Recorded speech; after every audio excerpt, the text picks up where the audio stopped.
Assalamualaikum warahmatullahi wabarakatuh. Aku Anissa Zahwa Zulfiani Niam dari kelas B1 Statistik Sosial dengan NIM 040203200019. Aku berkesempatan untuk menyampaikan satu materi tentang jenis-jenis skala pengukuran yang terdiri dari skala Likert, skala Guttman, skala Troughton, dan skala perbedaan semantik. Oke, kita bahas satu persatu ya.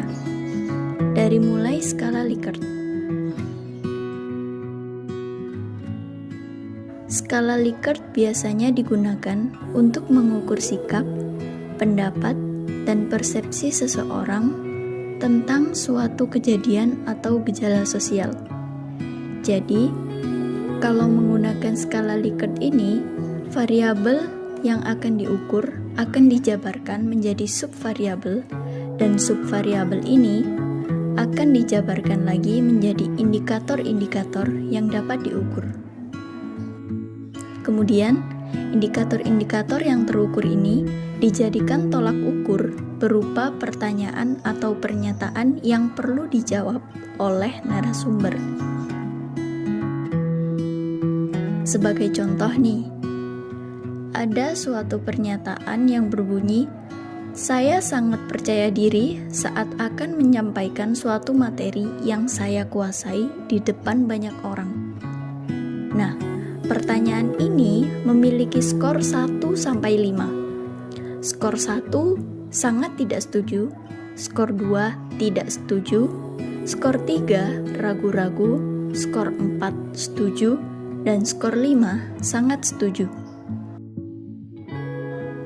Pernyataan inilah yang perlu dijawab oleh narasumber atau responden untuk diberikan skor sesuai dengan keadaan dirinya.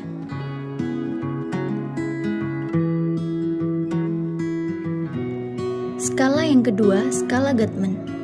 Skala Guttman ini biasanya digunakan untuk menjawab pertanyaan dengan jawaban yang tegas. Biasanya memiliki dua opsi, ya atau tidak, pernah atau tidak pernah, benar atau salah. Contoh, apakah kamu pernah merasakan bosan di tengah keramaian banyak orang? Opsi jawabannya pernah atau tidak pernah. Yang ketiga, ada skala Troughton. Skala Troughton merupakan skala yang disusun dengan memilih butir yang berbentuk skala interval. Setiap butir memiliki kunci skor dan jika diurut, kunci skor menghasilkan nilai yang berjarak sama.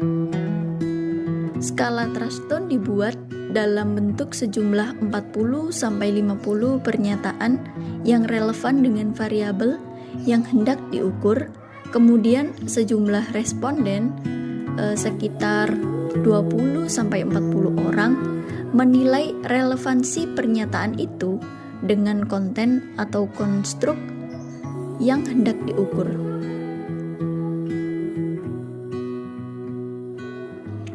Dan yang terakhir, skala perbedaan semantik atau yang lebih dikenal dengan skala diferensial semantik.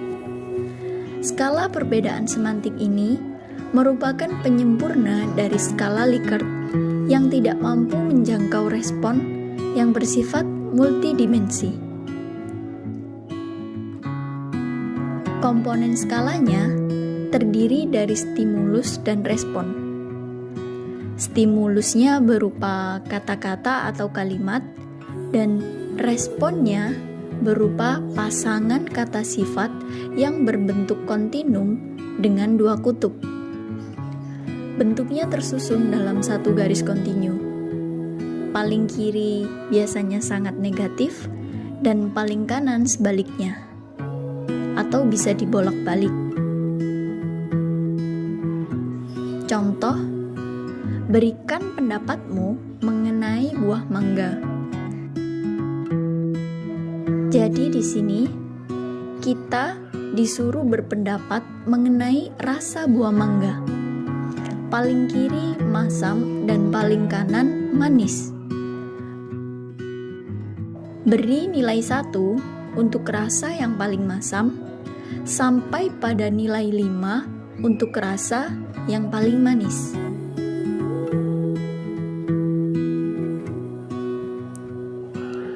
Itu yang bisa aku sampaikan mengenai jenis-jenis skala pengukuran.